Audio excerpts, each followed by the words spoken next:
Welcome to the Englishstorywell channel, your ultimate destination for captivating stories that enhance your English learning journey. Here, we believe that stories are not just a form of entertainment, but a powerful tool to improve your language skills. Let's go to started.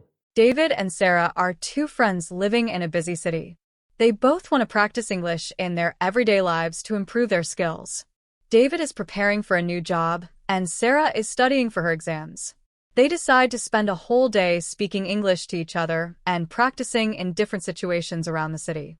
From ordering breakfast to discussing their day, they explore different ways to use English in daily conversations.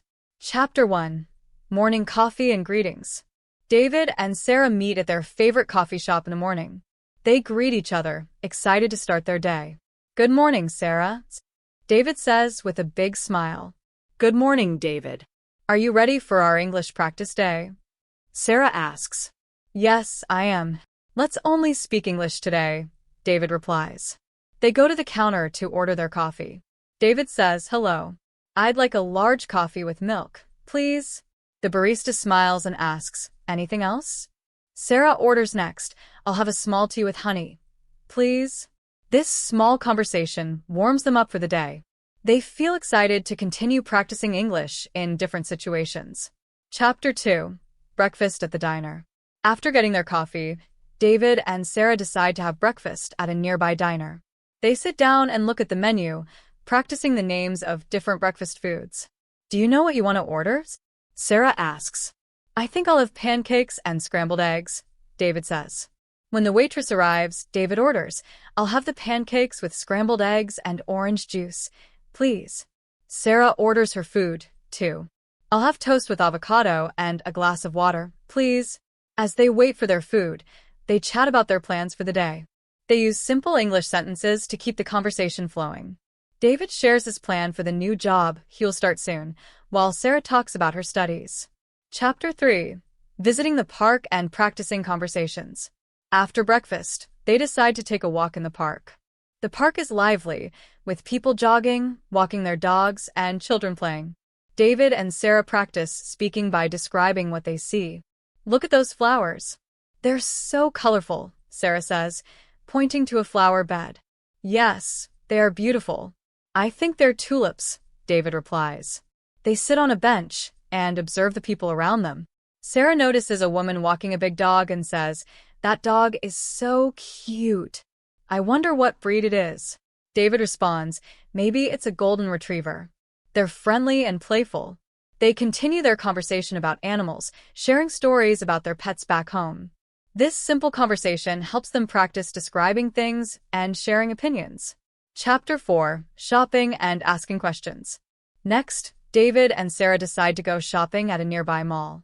They walk into a clothing store and browse the racks, practicing vocabulary for clothes.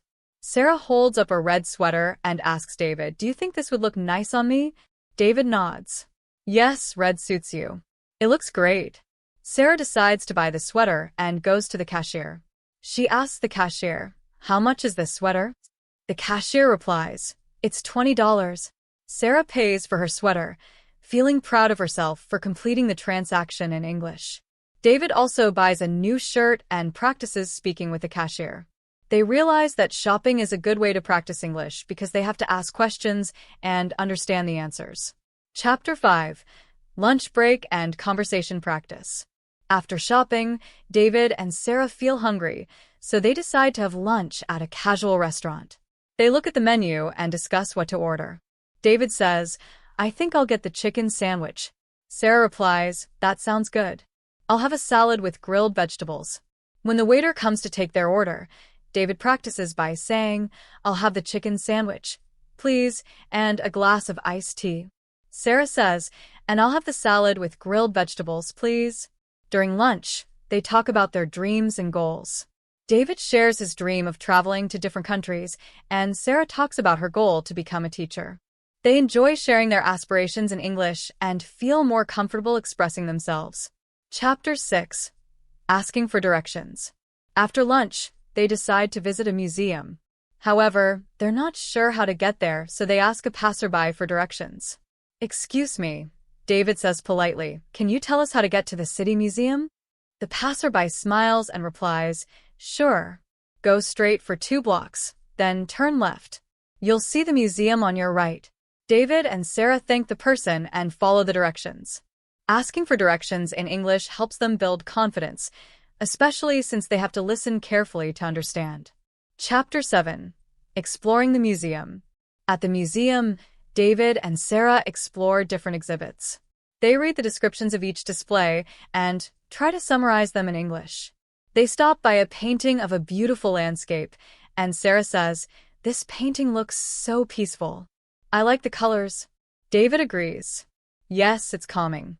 It reminds me of a place I visited last year." They continue exploring the museum, describing what they see and sharing their thoughts. This practice helps them with vocabulary related to art and feelings. Chapter 8. Evening coffee and reflecting on the day. After a long day, David and Sarah stop by a coffee shop to rest and reflect on their English practice. David says, "Today was a good practice day. I feel more confident speaking English now." Sarah nods, agreeing. "Me too." It's helpful to use English in real-life situations. They discuss what they learned, like new vocabulary and expressions. They also talk about moments when they felt challenged, like asking for directions. Reflecting on their day helps them remember what they learned and feel proud of their progress. Chapter 9. Saying goodbye and making plans. As the day comes to an end, David and Sarah say goodbye. They plan to meet again soon for another English practice day. David says, "Thanks for practicing with me, Sarah. It was fun." Sarah replies, "Thank you too, David. Let's keep practicing. See you next time." They part ways, each feeling motivated to keep improving their English. Conclusion. David and Sarah's day in the city shows that practicing English in everyday situations can be fun and effective. From ordering food to asking for directions, each moment helped them grow more confident. Their story reminds us that using English in real-life situations can build fluency and help us learn in a natural way. In English Conversation 19 Everyday English, dive into real-life conversations that help you build confidence and fluency in English. Speaking ahead, whether you're ordering coffee, making small talk, asking for directions, or shopping, these everyday conversations will give you the vocabulary and phrases you need for daily life. Perfect for beginners and intermediate learners, this video focuses on practical English with simple explanations. Direct hit what you learn. Common phrases for daily interactions. Tips to improve speaking and listening. Vocabulary to describe everyday situations. Natural expressions for fluency. Practice along with us and take your English to the next level. Let's make learning fun and useful. Whether you're a beginner or an advanced learner, our carefully curated stories cater to all levels, making learning English enjoyable and effective. Join our community of language enthusiasts and let the magic of storytelling transform your learning experience. Don't forget to subscribe and hit the notification bell to stay updated with our latest videos. Dive into Englishstorywell, where every story is a step towards mastering English.